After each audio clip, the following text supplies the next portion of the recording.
لباس وہ نعمت ہے جس سے اللہ نے صرف انسانوں کو نوازا ہے، دوسری مخلوقات اس نعمت سے محروم ہیں۔ اس امتیازی بخشش و انعام پر اللہ کا شکر ادا کرنا چاہیے اور اس انعام سے سرفراز ہو کر کبھی اللہ کی ناشکری اور نافرمانی کا عمل نہ کیا جائے۔ لباس اللہ کی ایک زبردست نشانی اور نعمت ہے۔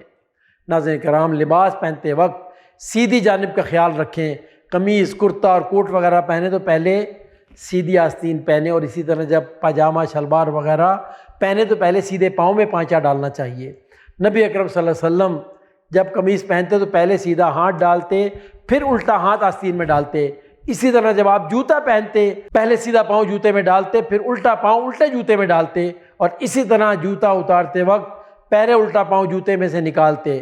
اسی طرح ناظرین کرام، علماء امت فرماتے ہیں کپڑے پہننے سے پہلے ضرور جھاڑ لینے چاہیے۔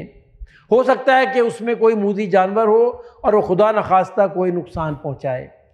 نبی اکرم صلی اللہ علیہ وسلم ایک بار جنگل میں اپنے جوتے پہن رہے تھے۔ پہلا جوتا پہننے کے بعد جب آپ صلی اللہ علیہ وسلم نے دوسرا جوتا پہننے کا ارادہ فرمایا، ایک کوا جھپٹا اور وہ جوتا اٹھا کر لے گیا اور کافی اوپر جا کر اسے چھوڑ دیا۔ جوتا جب نیچے گرا تو گرنے کی چوٹ سے اس میں سے ایک سانپ دور جا گرا۔ یہ دیکھ کر آپ صلی اللہ علیہ وسلم نے اللہ کا شکر ادا کیا اور فرمایا ہر مسلمان کے لیے ضروری ہے کہ جب جوتا پہننے کا ارادہ کرے تو اس کو جھاڑ لیا کرے۔ سبحان اللہ۔ ناظرین کرام، کوشش کرنی چاہیے کہ سفید لباس کا استعمال زیادہ کیا جائے۔ سفید لباس مردوں کے لیے پسندیدہ ہے۔ نبی اکرم صلی اللہ علیہ وسلم کا ارشاد مبارک ہے سفید کپڑے پہنا کرو، یہ بہترین لباس ہے۔ سفید کپڑا ہی زندگی میں پہننا چاہیے اور اپنے مردوں کو اسی میں دفن کرنا چاہیے۔ ایک اور موقع پر آپ صلی اللہ علیہ وسلم نے ارشاد فرمایا سفید کپڑے پہنا کرو، اس لیے کہ سفید کپڑا زیادہ صاف ستھرا رہتا ہے۔ صاف ستھرا رہنے سے مراد یہ ہے کہ اگر اس پر ذرا سا دھبا بھی لگے تو فوراً محسوس ہو جائے گا اور آدمی اس کو فوراً دھو کر صاف کر لے گا، اور اگر کوئی رنگین کپڑا ہوگا اس پر داغ دھبا جلد نظر نہ آ سکے گا اور بندہ جلد دھونے کی طرف متوجہ بھی نہ ہو سکے گا۔ اسی طریقے سے ہمیں احادیث مبارکہ سے یہ بات بھی معلوم ہوتی ہے کہ آپ صلی اللہ علیہ وسلم فرمایا 3 قسم کے لوگ ایسے ہیں کہ اللہ تعالیٰ قیامت کے دن نہ تو ان سے بات کرے گا، نہ ان کی طرف نظر کرم فرمائے گا، اور نہ ان کو پاک صاف کر کے جنت میں داخل فرمائے گا، بلکہ ان کو انتہائی دردناک عذاب دے گا۔ ابو ذر غفاری نے پوچھا کہ یا رسول اللہ صلی اللہ علیہ وسلم، یہ ناکام و نامراد لوگ کون ہیں؟ آپ نے ارشاد فرمایا ایک وہ جو غرور اور تکبر میں اپنا کپڑا ٹخنوں سے نیچے رکھتا ہے، دوسرا وہ شخص جو احسان جتاتا ہے، اور تیسرا وہ شخص جو جھوٹی قسموں کے سہارے اپنی تجارت کو چمکانا چاہتا ہے۔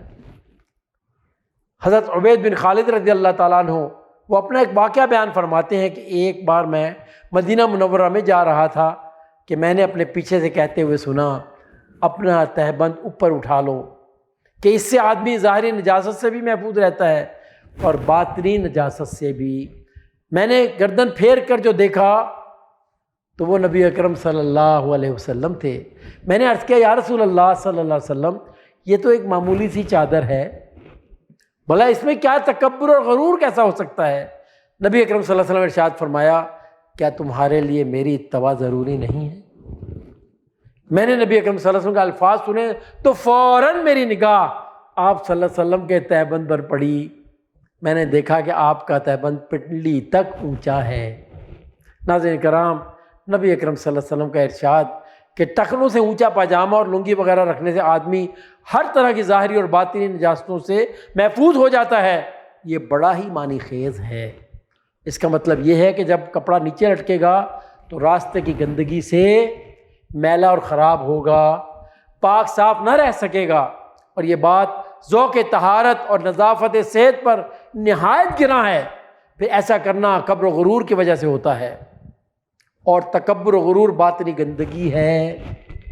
ناظرین کرام، اگر یہ باتیں نہ بھی ہوں تب بھی مومن کے لیے تو یہ فرمان ہی سب کچھ ہے کہ نبی اکرم صلی اللہ علیہ وسلم کی زندگی میں تمہارے لیے بہترین نمونہ ہے۔ ناظرین کرام، اسی طرح ریشمی کپڑا پہننے سے بھی پرہیز کرنا چاہیے۔ یہ عورتوں کا لباس ہے اور نبی اکرم صلی اللہ علیہ وسلم نے مردوں کو عورتوں کا لباس پہننے اور ان کی شکل و صورت بنانے سے سختی کے ساتھ منع فرمایا ہے۔ حضرت عمر رضی اللہ تعالیٰ عنہ فرماتے ہیں کہ نبی اکرم صلی اللہ علیہ وسلم کا ارشاد ہے، ریشمی لباس نہ پہنو کہ جو اس کو دنیا میں پہنے گا وہ آخرت میں اس کو نہ پہن سکے گا۔ ایک بار نبی اکرم صلی اللہ علیہ وسلم حضرت علی سے فرمایا، علی اس ریشمی کپڑے کو پھاڑ کر اور اس کے دوپٹے بنا کر ان فاطماؤں میں تقسیم کر دو۔ ناظرین کرام، اس سے معلوم ہوا کہ خواتین کے لیے ریشمی کپڑا پہننا پسندیدہ ہے۔ اسی طرح ہمارا دین ہمیں اس بات کی تعلیم دیتا ہے عورتیں ایسے باریک کپڑا نہ پہنیں جس میں سے جسم جھلکے، اور ایسا چست لباس بھی نہ پہنیں جس سے بدن کی ساخت اور زیادہ پرکشش ہو کر نمایاں نظر آئے اور وہ کپڑے پہن کر بھی برہنہ نظر آئیں۔ نبی اکرم صلی اللہ علیہ وسلم نے ایسی آبرو باختہ عورتوں کو عبرتناک انجام کی خبر دی ہے۔ احادیث میں آتا ہے کہ ایک بار حضرت اسماء رضی اللہ تعالیٰ عنہ باریک کپڑے پہنے ہوئے نبی اکرم صلی اللہ علیہ وسلم کی خدمت میں حاضر ہوئیں تو آپ نے فوراً منہ پھیر لیا اور فرمایا، اسماء جب عورت جوان ہو جائے تو اس کے لیے جائز نہیں کہ وہ منہ اور ہاتھوں کے علاوہ اس کے جسم کا کوئی حصہ نظر آئے۔ ناظرین کرام، اسی طرح اسلام ہمیں اس بات کی بھی تربیت دیتا ہے کہ خواتین دوپٹہ اوڑھنے کا اہتمام رکھیں اور اس سے اپنے سر اور سینے کو ڈھانپ کر رکھیں۔ دوپٹہ ایسا باریک نہیں ہونا چاہیے جس سے سر کے بال نظر آئیں۔ دوپٹے کا مقصد ہی یہ ہے کہ اس سے زینت کو چھپایا جائے۔ قرآن میں اللہ تعالیٰ فرماتا ہے، اور اپنے سینوں پر اپنے دوپٹے کے آنچل ڈالے رکھیں۔ اسی طرح ایک حدیث میں آتا ہے کہ حضرت عبداللہ بن عمر فرماتے ہیں کہ میں نے رسول اللہ صلی اللہ علیہ وسلم سے دریافت کیا، یا رسول اللہ کیا یہ تکبر اور غرور ہے کہ میں نفیس اور عمدہ کپڑے پہنوں؟ آپ صلی اللہ علیہ وسلم نے ارشاد فرمایا، نہیں بلکہ یہ تو خوبصورتی ہے اور اللہ اس خوبصورتی کو پسند فرماتا ہے۔ حضرت عبداللہ بن مسعود کا بیان ہے کہ نبی اکرم صلی اللہ علیہ وسلم نے ارشاد فرمایا، جس کے دل میں ذرہ برابر بھی غرور ہوگا وہ جنت میں نہ جائے گا۔ ایک شخص نے عرض کیا، یا رسول اللہ صلی اللہ علیہ وسلم، ہر شخص یہ چاہتا ہے کہ اس کے کپڑے عمدہ ہوں، اس کے جوتے عمدہ ہوں۔ نبی اکرم صلی اللہ علیہ وسلم فرمایا، اللہ خود صاحب جمال ہے اور جمال کو پسند فرماتا ہے، یعنی عمدہ اور نفیس پہننا غرور نہیں ہے۔ غرور اور تکبر دراصل یہ ہے آدمی حق سے بے نیازی برتے اور لوگوں کو حقیر اور ذلیل سمجھے۔